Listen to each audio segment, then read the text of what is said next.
Leçon 10. La prière d'adoration, première partie. Écriture, acte 13, versets 1 à 4. Vérité fondamentale. Lorsque ceux qui sont abandonnés à Dieu le louent de tout cœur, le Saint-Esprit se manifeste parmi eux. Comme nous l'avons signalé dans la dernière leçon, la plupart de nos prières sont des requêtes. Beaucoup trop de chrétiens ont l'attitude de ce petit garçon qui priait comme suit : « Seigneur, je m'appelle Jean-Pierre et je veux tout ce que tu désires me donner. » Cela semble être le seul genre de prière que nous connaissions. C'est pourquoi je me demande si le Seigneur ne se lasse pas parfois d'entendre sans arrêt ce « donne-moi ». Nous devons consacrer du temps à Dieu, à l'adorer sans rien demander, sans faire de requêtes. Et cela, pas seulement dans notre vie de prière privée, mais également en groupe. Le Nouveau Testament nous parle d'un groupe qui se réunissait dans ce but précis. Acte 13, versets 1 à 4. Il y avait dans l'église d'Antioche des prophètes et des docteurs. Barnabas, Siméon appelé Niger, Lucius de Cyrène, Manaën, qui avait été élevé avec Hérode le tétrarque, et Saul. Pendant qu'ils servaient le Seigneur dans leur ministère et qu'ils jeûnaient, le Saint-Esprit dit : « Mettez-moi à part Barnabas et Saul pour l'œuvre à laquelle je les ai appelés. » Alors, après avoir jeûné et prié, ils leur imposèrent les mains et les laissèrent partir. Barnabas et Saul, envoyés par le Saint-Esprit, descendirent à Séleucie, et de là, ils s'embarquèrent pour l'île de Chypre.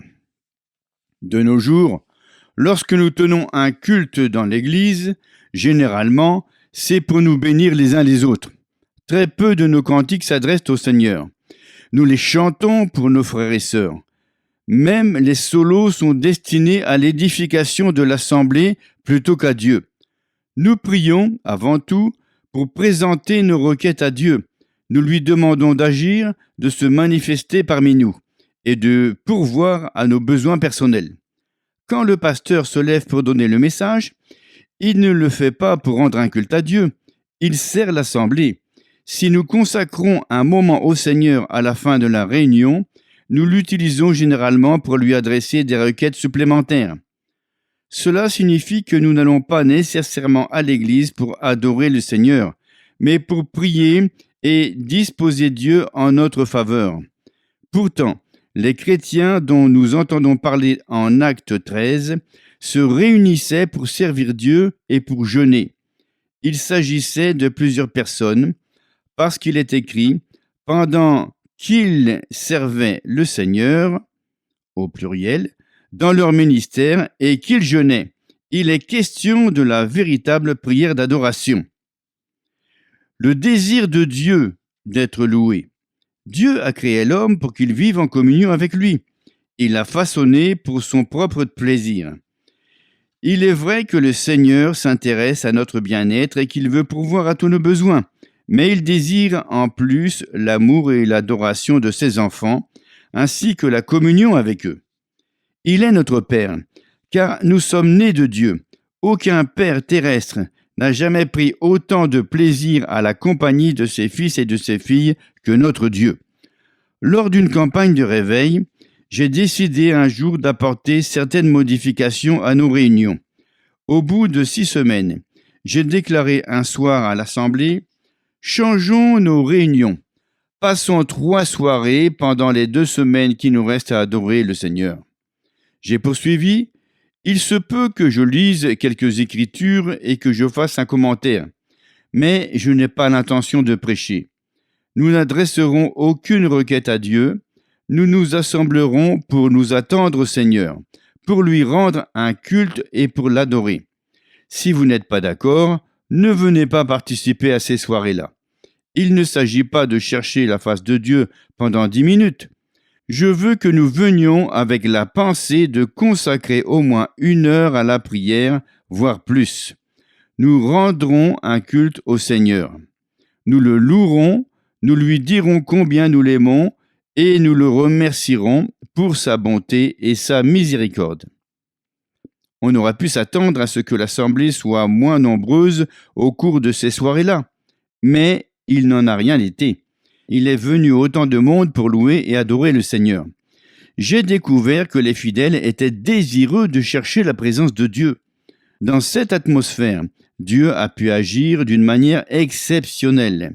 Je suis persuadé que nous passons à côté de bien des bénédictions parce que nous ne prenons pas le temps de cultiver la bonne attitude dans la louange et d'adorer le Seigneur. La puissance de la louange. Permettez-moi d'attirer votre attention sur le fait que cela crée l'atmosphère propice pour que Dieu puisse agir. Nous lisons en Actes 13, verset 2, « Pendant qu'ils servaient le Seigneur dans leur ministère et jeûnaient, le Saint-Esprit dit ». Lorsque le cœur rempli d'amour et de louange, les enfants de Dieu rendent un culte au Seigneur, le Saint-Esprit peut se manifester et faire connaître la volonté et la direction du Seigneur pour leur vie. Un serviteur de Dieu me raconta une de ces expériences qui illustre la puissance de la louange. Au début de son ministère d'évangéliste, il était hébergé chez un pasteur au cours d'une campagne de réveil. Pendant la nuit, on appela le pasteur pour lui demander de venir prier pour un bébé qui avait des convulsions. Le pasteur n'était pas chez lui, car il avait dû s'absenter de la ville pour prêcher à des funérailles. Alors, sa femme invita le jeune évangéliste à l'accompagner avec d'autres fidèles afin de prier pour l'enfant. Il me dit, « Nous avons chassé le diable, nous avons prié le plus fort possible et fait tous les gestes qu'on croit parfois devoir faire pour que le Seigneur nous entende. » Au bout d'environ 40 minutes de ces prières zélées, l'enfant n'allait pas mieux, mais continuait d'avoir des convulsions. J'avais fait à peu près tout ce que je savais faire, tout ce que j'avais vu faire par d'autres, mais sans effet. Puis, le groupe s'est calmé petit à petit et la femme du pasteur s'est mise à dire doucement « Gloire à Dieu, gloire à Dieu ». Et des louanges ont commencé à s'échapper de ses lèvres. Elle a continué dans cet esprit de louange pendant environ 10 minutes. L'un après l'autre, nous avons fini par nous joindre à elle pour louer Dieu.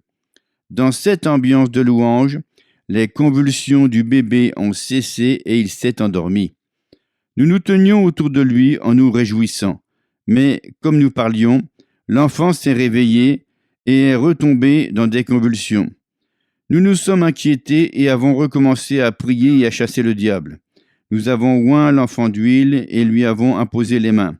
Encore une fois, nous avons répété, sans résultat, toutes les manœuvres habituelles. Puis, nous nous sommes calmés de nouveau et la femme du pasteur s'est mise à louer le Seigneur en l'adorant et en lui disant combien elle l'aimait.